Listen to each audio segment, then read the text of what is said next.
So Amazon yesterday not only dropped a new trailer for Rings of Power Season 2, which has been ratioed to death over on their multiple YouTube channels for the US, England, Australia, New Zealand. But they also made another announcement, and that is Phoebe Waller-Bridge is to write and produce, or excuse me, executive produce a new Tomb Raider series for Amazon.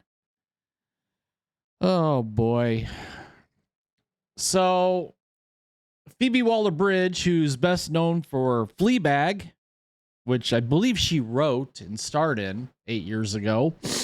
She was also in Solo, a Star Wars story. She was in Killing Eve, which Killing Eve was actually not bad. It's not a bad show. I haven't watched all of it, but I've seen some episodes of that series. Solo, a Star Wars story, on the other hand, not so good. And of course, she was in last year's Indiana Jones and the Dial of Destiny, which we know lost Disney a couple $100 million. And she was insufferable in that movie, by the way. So here we have from That Park Place, John F. Trent. Amazon MGM Studios officially announced that Phoebe Waller-Bridge will write and executive produce a new Tomb Raider series for the streamer. In a press release, Amazon MGM announced today at its inaugural upfront presentation, Prime Video announced that it has ordered a Tomb Raider series of Phoebe Waller-Bridge, set as writer and executive producer. The series is based on the iconic Tomb Raider video game franchise, which follows the adventures of the world-famous archaeologist and adventurer Lara Croft. All I'm going to say is this has disaster written all over it, especially with what they're doing to Lara Croft.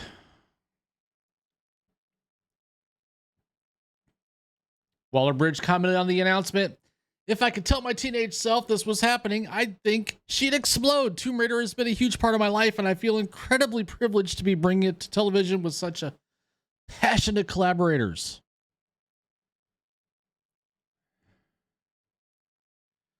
I'm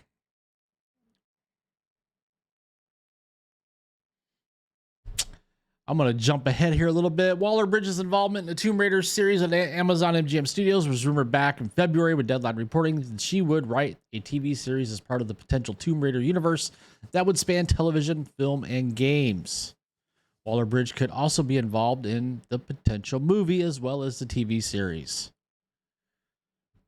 Waller-Bridge confirmed her involvement with the series, telling IGN in June of 2023, "There's so much I can incorporate. I mean, the character of Lara Croft was inspired by Indiana Jones and James Bond, so there's so much.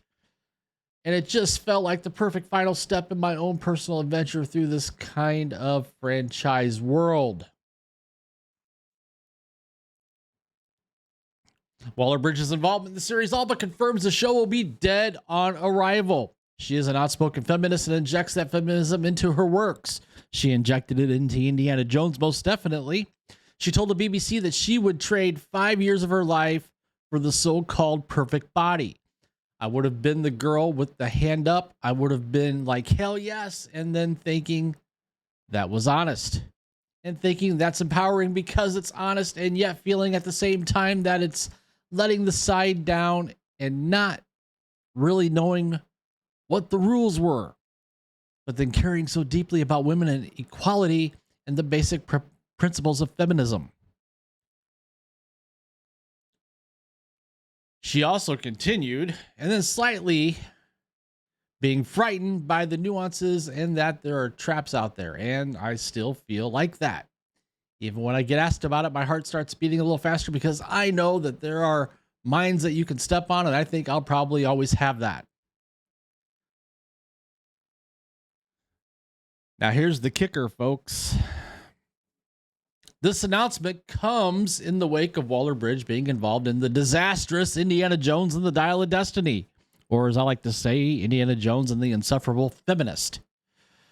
The film only grossed $383.9 million worldwide, despite having a budget of $402.3 million, With that production budget, the film would have needed to gross 1.005 billion in order to break even. Needless to say, that didn't happen. Caroline Reed at Forbes noted the film lost Walt Disney Company $134.2 million after it received a number of tax credits from the UK. However, Reed also notes the $134.2 million loss does not show the marketing costs for the movie.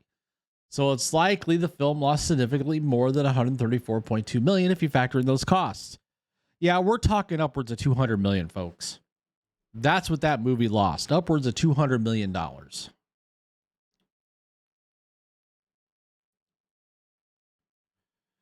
Waller-Bridge played Helena Shaw, Indiana Jones's goddaughter.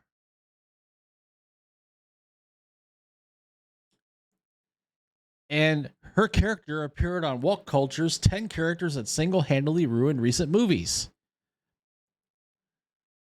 Waller-Bridge's character was ranked second behind Army of the Dead's Kate Ward. Like I said, insufferable feminist. Robin Baxter from What Culture wrote that the character seemed to be the same obnoxious, arrogant, and selfish piece of work that she was at the start of the movie. She's a completely unlikable character, and that isn't helped by Phoebe Waller-Bridge's smug, arguably Razzie-worthy turn in the role. Baxter added the film is dragged down a lot by this character, especially since the titular hero himself, that would be one Indiana Jones, often plays second fiddle to her, and Helena Shaw makes the prospect of revisiting Indiana Jones' final adventure a pretty daunting one. They also set it up so Helena Shaw could take over as Indiana Jones. That little tidbit was left out. So what do you guys think? Phoebe Waller-Bridge in charge of a Tomb Raider project. As the article says here from John F. Trent, it's DOA. I think it's DOA. What do you guys think? Comment down below. While you're at it, please take the time to smash that like button. Subscribe to the channel if you haven't already. Hit that notification bell so you don't miss a video. Share this video out there with your friends and family. And with that, I will see you guys later.